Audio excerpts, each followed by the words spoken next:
Alright guys, buenos dias, que paso? Welcome back to the channel, John's Stunt Garage. It has been a long time since I jumped on this bike. This is the 2013 Street Bob, Dyna Street Bob. Today I'm going to do a kind of short, brief update video on where I'm at with my drifting. Talk a little bit about how I've gotten to where I am now. Now, for the record, from the outset, I'm still a total newbie, total beginner, and it's actually borderline donuts / wannabe drifting. I'm not proficient yet in the drift game. In fact, I would say I can't even drift yet. But I'm just going to talk a little bit about how I've gotten to where I'm at, some of the challenges, some of the things I figured out thus far, and what I need to keep working on, basically. So if you're new to this, or you're thinking about getting into it, you know, trying to drift your Dyna or your Harley, hopefully this will help give you an idea from the perspective of a newbie who is just getting into it as well. Man, I haven't ridden this bike in a while, and it actually feels great, man. It feels nice and comfortable. I'm liking it.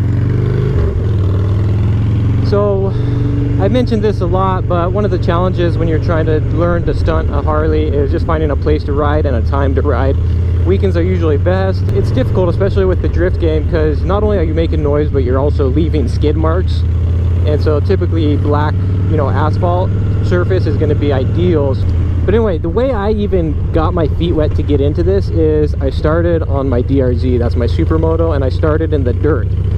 And I just got comfortable doing donuts initially, then I started to get comfortable with my foot down, doing kind of drifting with the foot down.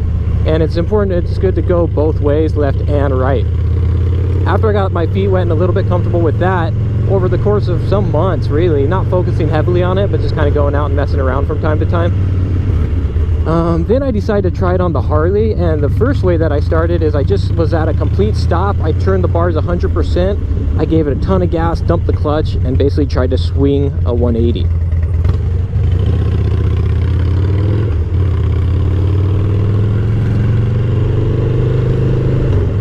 And I gotta say, that was scary. Even to do that right now kind of scares me, the thought of doing that. Just because these bikes are real big and heavy. And the biggest challenge that I noticed with these bikes is giving it enough gas. I mean, you got to be super high up in the RPMs. You got to give it enough gas and lean the bike enough to where you break traction and you can start spinning that back end around. And in addition to that, the second thing that I did a lot that messed me up is I would chop the throttle or cut the throttle, which will immediately turn you into a high side and have you flipping over the top of the bike. And so those are the two big challenges, and the fix for that, or the way to avoid doing that, is you give it a ton of gas and you stay on the low side. So in other words, it's much better to low side the motorcycle, in other words, slide out with it, than to high side it, which is, I'm getting a little bit better at doing that, which is why my primary is so thrashed and worn out. So that's also one big thing. If you're even going to think about doing this, plan on going out and getting proper crash protection for your motorcycle. Crash bars are great, but ideally if you can get the type of Bun King crash bar, or Cruise Originals has a slider. It's basically a lower slider at the bottom. The thing I like about Cruise Originals, which I'm getting set up on my FXDX, is it covers the crash bar and the slider. So it helps protect the tank, but you also have that lower slider to protect the primary. And then you can also get shock. You can also get them for the shocks as well.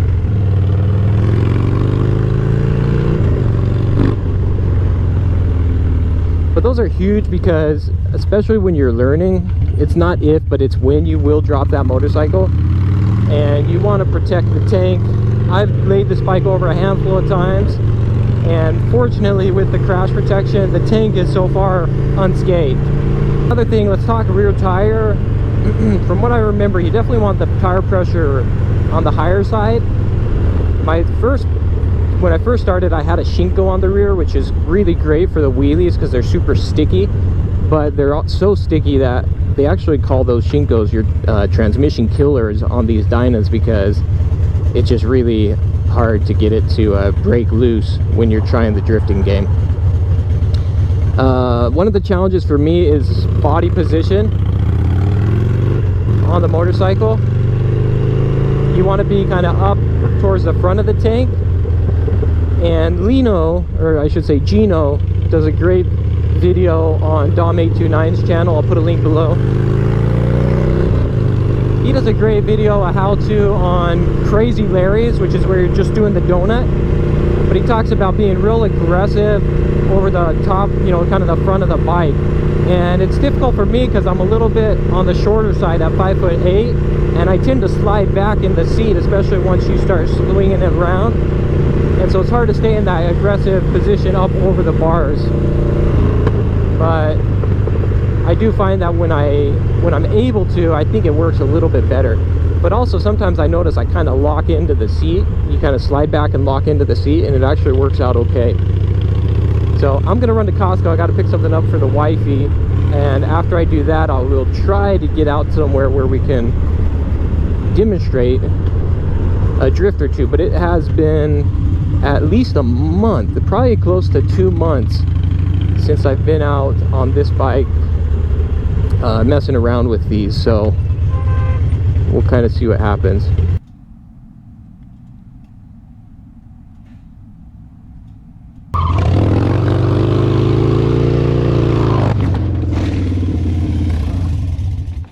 And there's what I'm talking about. These things are not they don't forgive you, man. All right, you guys, yesterday was kind of a bust. I went out to mess around a little bit and my GoPro audio got messed up, and then I had my phone trying to get some clips and it shut down because it was so hot outside.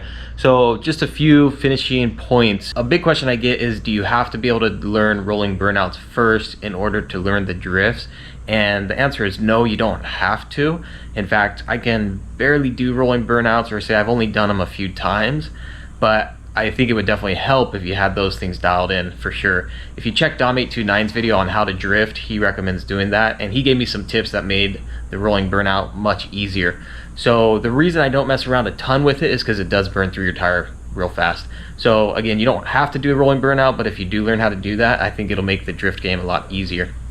Secondly, something that I did early on that helped out, just to kind of try it for the first time on the bigger bike, because half the battle is just trying it that first time, like mustering up the courage just to try drifting these big bikes because they're so heavy. Is I tried it in the dirt and then I tried it in the rain, and doing both of those helped me to get a feel for how the bike is going to move, but it removed some of that barrier, removed some of the fear. At the same time, it made it much easier to break traction on that rear tire and get that back of the bike swinging around. So that also helped out quite a bit. Anyway, yesterday when I was riding, I did high side the bike again. It seems to happen at least once per sesh, and my throttle was starting to stick after that, and so I called it a day. But yeah, that is the reality. If you're going to be going out trying to do these things on these bikes, you're going to end up dropping the bike probably a handful of times. Yeah, that's where I'm at right now. I still need to put a ton of time in. I still need to practice a lot to get to a point where I feel like I'm, you know, dialed in there. But yeah, just like everything else, it's going to require seat time and practice. But the key takeaways before you do it: get your bike set up and protected, because you will drop that thing, and just be ready to beat up the bike, because it's going to take a beating. All right, you guys, there you have it. John Stunt Garage. Thanks for tuning in. You can check out Dom829. He's got some awesome how-to videos on his channel. You can check out my other channel, John's Moto Garage. I'll put a few links to some videos, the first videos I was doing with all this stunt stuff. So if you're interested in the Harley stunt stuff, the Harley drifting stuff, and you want to know how I got to this point and what I'm doing to practice, then you can check out those videos as well. But this was a pretty solid recap that I did here today. All right, you guys, like and subscribe if you dig it. I appreciate the support. We'll catch you next time. Adios, nos vemos.